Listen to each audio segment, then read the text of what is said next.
It's incredible. I've never seen anything like this. We are Antonieta and Francisco, and we've lived in San Miguel de Allende, Mexico, where we have owned and operated Antigua Capilla Boutique Bed and Breakfast since 2009. We love travel, food, and drink. Join us as we explore San Miguel and beyond. We are at the sanctuary of Chincua here in the state of Michoacan. This is where the monarch butterflies migrate to in the wintertime, and it's one of the most popular parks. I believe it's the second most popular. Very little people have been here today. I saw maybe 20 entries, some families of 5, but not a lot of people. The Monarch Butterfly Sanctuary Sierra Chincua is located in the highlands of the state of Michoacan, approximately 3 hours from our home in San Miguel and 3.5 hours from Mexico City. The monarch butterflies that overwinter at this sanctuary travel from places as far north as New Brunswick, Canada, flying as far as 3,000 miles. ¿Cómo te llamas? Once inside the park, a local guide was assigned to us to take us to the butterflies. There's 2 ways to get up to where the butterflies are. One way is walking, it takes about 45 minutes to an hour, and the other way is by horseback. You can rent a horse, round trip for 300 pesos, and that'll get you close to the part where the monarchs are. We chose to walk it. I just checked the elevation. It's about 10,700 feet at the starting point, but we're heading uphill. Most of the monarchs have already arrived at the sanctuary, so it should be a pretty exciting sighting. It's a nice clear day. They tend to be more alive when it's sunny. It's about 50 degrees right now. It's nice and chilly, but once you start walking, it doesn't feel that cold. I'm about to start taking off these layers. 20 minutes in, it's a really nice walk. The trail isn't all that difficult. The elevation might be a factor for some people. I mean, we are at almost 11,000 feet here. But other than that, it's pretty flat and relatively easy. Okay, so we've reached the point where the horseback riding experience would end. From this point forward, it's only walking, and it's about 20 to 25 minutes further by foot. Starting to spot some monarchs. It's gonna get good soon. There's thousands of butterflies everywhere. There's clusters of them up on the trees. Millions just flapping around. On the ground, next to streams, drinking water. And on the milkweed. It's incredible. I've never seen anything like this. It is a sight to be seen. Pictures will not do it justice. We'll try the best that we can do, but this is incredibly beautiful. Monarchs cluster together on the branches of the oyamel fir trees to stay warm. We saw tens of thousands clustered on a single tree.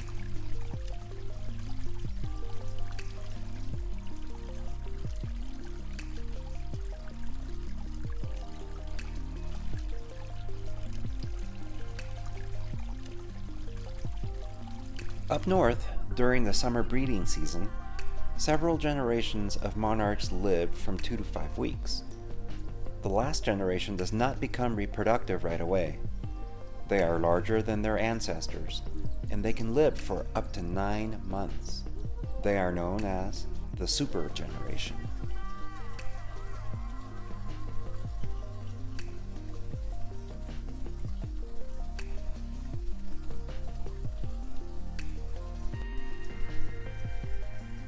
This super generation of monarch butterflies makes the long journey all the way to the central Mexican highlands right here where they overwinter. It takes multiple generations to complete the journey north and a single generation to travel south.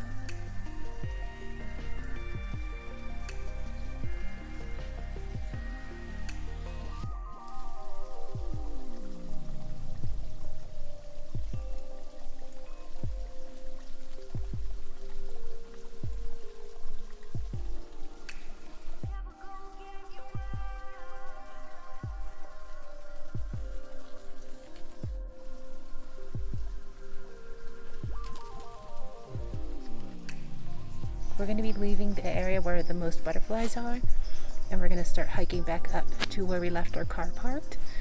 And it's been an amazing experience. We highly recommend that you come and do this day excursion. It's so beautiful up here, and these butterflies are magnificent, and you have until March to do this when they all fly away. We're about halfway up the walk back to the car, and honestly it's not that bad. I would say maybe it's a 5 or 6 out of 10 depending on your fitness level. I mean, it is all uphill, but it doesn't seem so bad. We did it!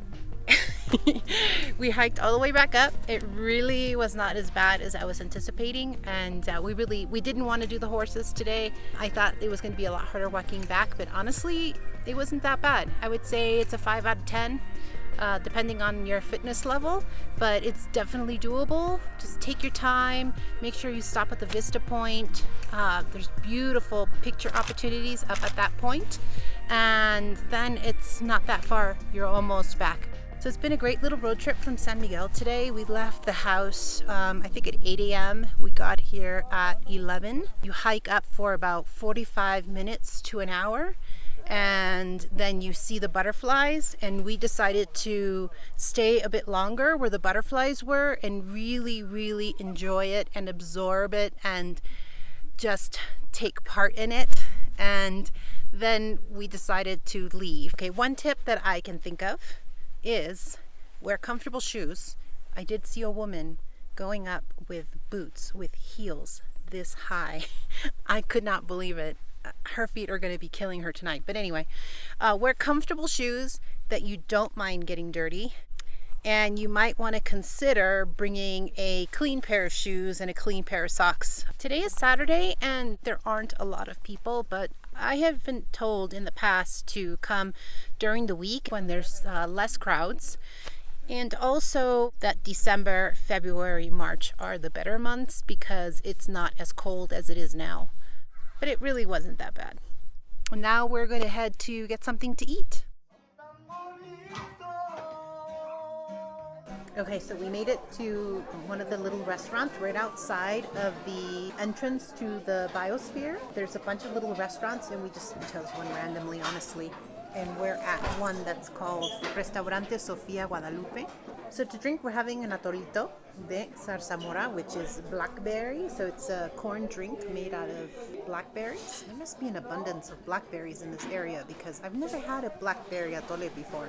It's sweet, but a little sour too from the fruit, and it has a purple color. It's really delicious. I really like it.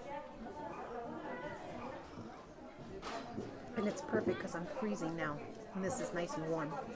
So we decided to order quesadillas, and I ordered one of flor de calabaza, which is zucchini flower, and I ordered another one that's just mushrooms and blue corn tortilla, and they're delicious. On our drive back to San Miguel, we pass near the town of Tlapujawa, a former mining town and the leading producer of gold in the early 20th century. This is the home of the Church of the Virgin of Carmen, a 16th century parish built on top of a hill. The exterior is undeniably Baroque, with every part intricately detailed with images of mystical creatures and saints. The interior is every bit as detailed, with plaster frescoes designed and installed in 1905 by local artist Joaquin Horta Menchaca. If you enjoyed this video, please consider subscribing, hit the notifications bell, and give us a thumbs up. Please let us know in the comments what kinds of videos you would like to see us do.